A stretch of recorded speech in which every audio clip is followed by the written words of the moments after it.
Hello everyone, this is Sakshi from Doubt Horizon. We're back again with another episode on placement success stories. Today's episode is little interesting because we have with us a biomedical engineering student who recently got placed into a super dream company. Yes, you heard it right, a super dream company.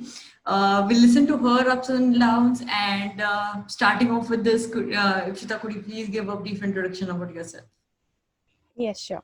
Hello, everyone. I'm Ipshita. I'm currently pursuing my BTech in biomedical engineering. I'm a final year student. So recently, we had this chance of sitting for our placement processes. So I had the chance of sitting in the Super Dream company, and finally, I cleared the rounds and I got an internship offer. So that's it. And yeah. So starting off with it, we'll start off with a quote from Henry Ford, sir. Thinking is the hardest work there is, which is probably the reason very few engage in it. This quote gives a great explanation about Ipshita and her story in the success for the placement success. So Ipshita, could you please tell us about your interview rounds before after the coding process? Okay. The interview round was mainly like approx of 1 hour. So they had this technical round and then HR round. So technical round was basically all about the resume and like what projects you have done and internships and all. But the starting is like very basic. Like they start by introducing yourself like in themselves, and then they'll ask you certain questions like where you're from and all that, so that they make you feel comfortable enough. And after that, since I wanted to go in the software domain, so they started with like, which programming language do you prefer? So I wrote Java in my resume. So they started asking me basic concepts of Java. Like it started with oops, then strings, then arrays, and then they asked me to write a code in the chat box about a basic code of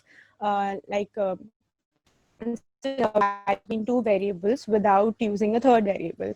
It was a basic question only. They just wanted to see how you approach a particular kind of a question.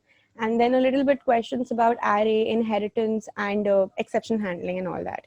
So what I realized was that yes, like for few questions I had the answers. So yes, I told them like about like whatever I knew. But there were a few questions I tried to answer them, but I guess they were not that satisfied with the answers. So they wanted me to speak again and again. So I tried. But at the end, I will say that yes, if you don't know answer to a question, try first. Like give it a try. Just don't say direct that I don't know. Give it a try first. And if they seem not satisfied with the answer, then you can say that yes, sir, I know this, and I look into it like after that. So just be confident in whatever you say. Don't fumble or don't let them know that you are scared, because actually you will be scared, but it's okay. You just need to speak your mind and you'll be fine with that. And the HR interview was mainly about behavioral questions. They'll present different situations to you, and you need to tell them like what you think about that. There is nothing right or wrong in that question. It's just like what you think, what is your approach in that particular question. Just you say about it, and that will be fine, I guess. Oh, yeah, giving it off with like how we are taught from our childhood days, like we should try and try until, and we should not give up, is what is shown here. So, quite an interesting story about how you should not be able to express your inner views to the interviewer. Could you please tell us about how much GPA should be maintained by a non-CS student to get shortlisted for a software company? I'll say that like in our college, what I saw was 9 is really important. Like if you have a 9, then like you're sitting for every other company that is coming. But if you have an 8 and above, that is a safe option. Like you will be sitting for most of the companies. But I would say that if you start working from your initial semesters and try to make go to a CGPA of 9, it will be best. But if not, then try to keep it above 8 so that you can sit for most of the companies. Oh, so 9 is an important CGPA number for all of us.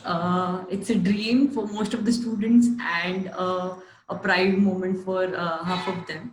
So all CA students have an upper edge from the non-CA students, as they already studied OS and computer architecture, networks, DBMS.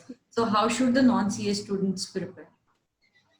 Actually, like yes, like in software interviews, I guess like for non-CS students, they know that we are from a non-CS branch, so they don't indulge very deep into CS background for us. But yes, they will require that we have a basic knowledge about all these things. So going in the interview totally unprepared, thinking that they won't ask us about that, is a foolish thing to do. So I would say that if you have contact with like CS people or ID people, ask them like, what is it like? From where we should study? Because obviously they will have a better idea like from where we should like study books or YouTube videos or anything else. So ask about it and like start planning. Like if you are sure like you don't want to go into your core branch and you want to go into software, so first pick up a language which you prefer and start coding in it, learning from YouTube's, or if you have any Udemy courses or Coursera, go there, look into it and start practicing about like all those questions. And if you have like a coding platform like HackerRank or LeetCode, practice there. If you have doubts, consult your friends or anyone whom you're comfortable with. So like that, make a base of your coding thing so that you have an idea how to approach a program.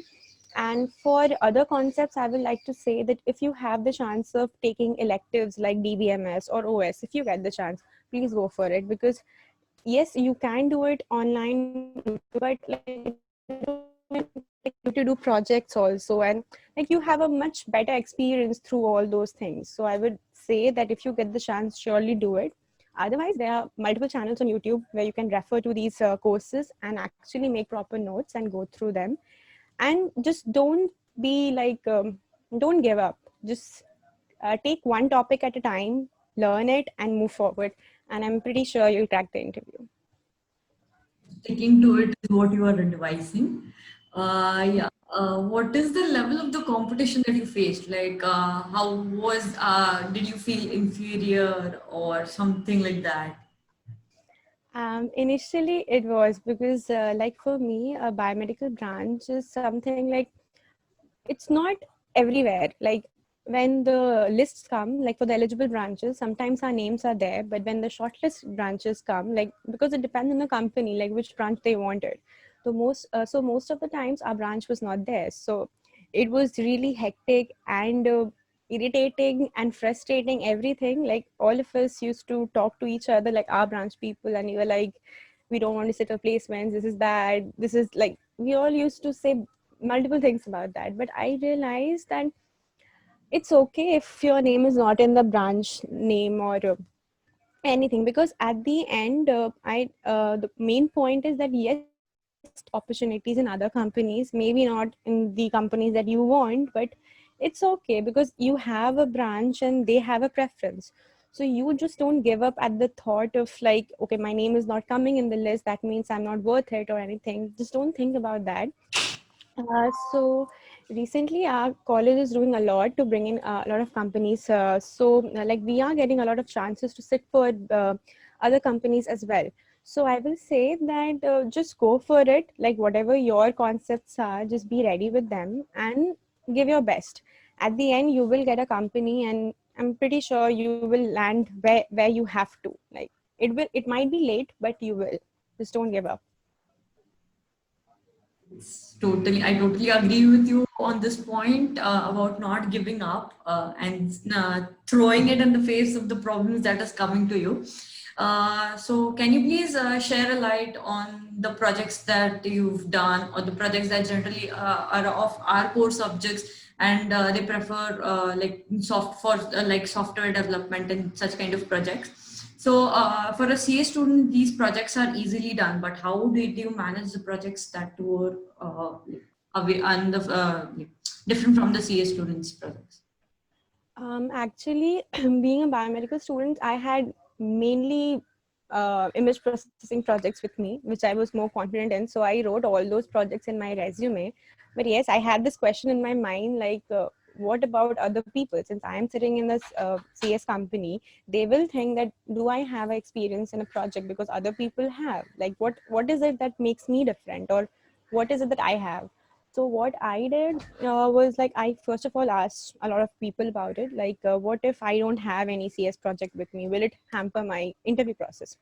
So what I received was that whatever project, be it your core branch or if you want to go for CS, any kind of CS project, it's okay. Like if you have a few well-defined projects with you, be it from your core branch, just know about it. Like whatever projects you have mentioned, just be thorough with it, because they want to see that like whatever work you have done in your project, are you like have you actually done it, or it's just for the sake of writing it there. And for saying about CS projects, I would say that if you get a chance, do it. It's not compulsory that you have to do it, but if you get, it's probably better. Like for me, what I did was I realized it a bit late that I have to do a CS project also. Like I thought, like why not, let's try it. So while I was sitting for my interview, I didn't have a project in my resume, but I started doing a course on Udemy, which was mainly for doing basic projects using Java. So in my interview process, I told them that yes, I'm currently doing a project using Udemy. So they were curious about like, acha, from which online platform are you doing, or in which language are you doing? So I told them about it. So I think that made me look, yes, and I have a like basic knowledge about it. So it's okay if you don't have, but I'll say that if you can, then please do it from any source, or electives if you can get in your college, you can do it from there as well. Okay. So, how did you start with your preparation? Like, how tough was it? How did you manage between your academics, your coding, and like the proper core subjects for your branch? So basically, the projects that you told us, and now just coming back to the academics, how did you manage? Actually, the project that I mentioned in my resume was mainly with the help of academics only, because of the subjects that we had. But like since our placement started after the summer vacation, so we had a lot of time during the summer vacation to prepare for it. So the basic thing that I realized in any selection process is that the written round, like you need to clear the written round to go into the interview process. So the written round is mainly quants, English, and verbal. So if you think that you just practice coding or your core subjects and you'll get into it, that's a very foolish decision to make. Just first of all, clear your quants, verbal and reasoning. Do practice it a lot every day. Set up a timer and do it, because that is like really important, because they have this cutoff range in every company. It depends on the company. We don't know about it, but it's better to be prepared with your quants, verbal and reasoning at an earlier stage. So do practice it every day, and then like whichever area you choose, be it core or software, try to go with those subjects. And because it's like you will have time at that time, because you won't have any assignments at that, like it's a vacation time, right? So you won't have that much pressure on you. So divide the entire day, like set a time for quants practice, set a time for coding practice. Or if you don't want to do it regularly, just divide your entire month and plan it like according to your comfortable zone. But just make sure that you put in a little bit effort into each of these fields, so that none of the field gets unnoticed or it's not left behind. So every day if you do a little work, it will actually end up in a good note by the time you reach your placement, start your placement process. So, the thing is that when I heard like before when we talked that you faced a lot of difficulties in your college life. So can you walk us through your college life, your hardships, and how did you start your preparation being a non-CA student? How did you manage between academics and coding again? And then like with that hardships, and then what are the CS things that the CS non-CA student should know before setting for the placements for the CS company? I will say that for me, initially, my first semester was pretty good. So it started off like I got a good GPA in my first semester, but after that, it was a little bit difficult because my sister, like I had my sister was getting married. So I had to leave one of my cats and go. I thought that I will have a chance of giving that exam once again, but due to certain policies, I was not able to give it. So my GPA dropped quite a bit and my CGPA suffered. So like that's the problem. Like if your initial CGPA like hits pretty hard, it's very difficult to make up that CGPA to a good CGPA, because as you progress in your college years, like the subjects get difficult. So it's a little bit difficult to get all those CGPA back on track. So for me, I tried, and at last I managed to get a CGPA of 8.4. So I was a bit scared because, okay, it was not 8.5 above, like my proctor used to say that you should be above 8.5 or 9 to get a good company. And I'm like, okay, I'll try. But okay, it was 8.4. But during the placement process, I realized that being above 8 was a safe side for me. And I got to sit for many companies. So it was fine for me. And about the academics and all, like in one of the semesters, I got a back. So that was again a very bad moment of my life, because I actually, in my whole academic process, I have never got a back or anything. So this was the first back for me in my entire student life. So it was really frustrating and bad, because you don't want to feel like, okay, I didn't pass this subject. Why didn't I pass this subject? So like I had a lot of questions in my mind, like will it affect my interview process or companies, like will they see that I have got a back or anything like that? So I realized that even if you've got a back, just try to clear it before your chance of applying for placement process. So during that time, if you don't have a back, you're totally fine, because you will be able to apply for that process and sit for the placements. So if you get a back, just clear it before 6 sem, and don't try not to get a back after 6 semester because it will be very difficult for you to clear that back. So that's I think fine. If you get a back, just don't give up or feel that you don't deserve anything like that. And about coding and everything, like in the starting, it will be a little bit difficult because you have to understand a lot of stuffs that you don't know. But it's okay. Like just get a mentor or a friend who is very good at coding, and if you're comfortable with that person, set a time and start coding a little bit every day. And I'm pretty sure you'll get it, because I have a lot of friends who didn't know coding at all, and now if you see them, they are experts in that. So it's nothing like if you don't have a coding background, you cannot learn it. It's easy to learn, just you have to give it a try. So, a setback is important. I see like how setbacks affect people and how people bounce back from the setbacks to a greater height. So we want your suggestions for the first and second years who will be watching this video, who are watching this video. So any additional tips for them or for the third years, anything? I will say that if you're in a first year, enjoy your life.